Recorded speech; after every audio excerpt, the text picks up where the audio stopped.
السلام علیکم ورحمۃ اللہ وبرکاتہ۔ ناظرین کیسے ہیں آپ؟ امید کرتا ہوں آپ خیریت سے ہوں گے۔ آج ہم بات کریں گے آقا کریم صلی اللہ تعالی علیہ وآلہ وسلم کے عشق کی، کہ جس کو آقا کریم صلی اللہ تعالی علیہ وآلہ وسلم سے محبت ہو جائے تو پھر اس کی حالت کیسی ہوتی ہے۔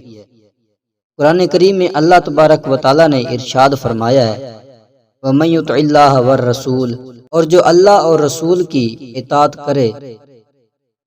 آیت مبارکہ کا شان نزول کچھ اس طرح ہے کہ حضرت ثوبان رضی اللہ تعالی عنہ تاجدار دو عالم صلی اللہ تعالی علیہ وآلہ وسلم کے ساتھ کمال درجے کی محبت رکھتے تھے اور انہیں جدائی کی تاب نہ تھی۔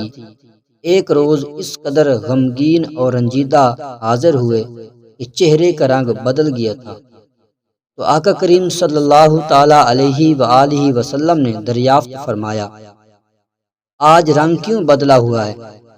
عرض کیا، نہ مجھے کوئی بیماری ہے اور نہ درد، سوائے اس کے کہ جب حضور صلی اللہ تعالی علیہ وآلہ وسلم سامنے نہیں ہوتے تو انتہا درجے کی وحشت و پریشانی ہو جاتی ہے۔ جب آخرت کو یاد کرتا ہوں تو یہ اندیشہ ہوتا ہے کہ وہاں میں کس طرح دیدار پا سکوں گا۔ آپ اعلیٰ ترین مقام میں ہوں گے، مجھے اللہ تبارک و تعالی نے اپنے کرم سے جنت بھی دی، تو اس مقام عالی تک رسائی کہاں؟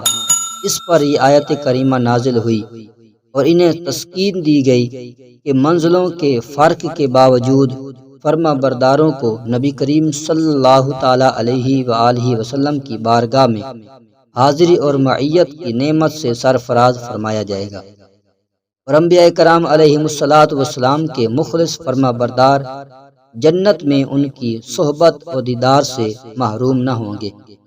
حدیث شریف میں ہے کہ آدمی اس کے ساتھ ہوگا جس سے محبت کرے۔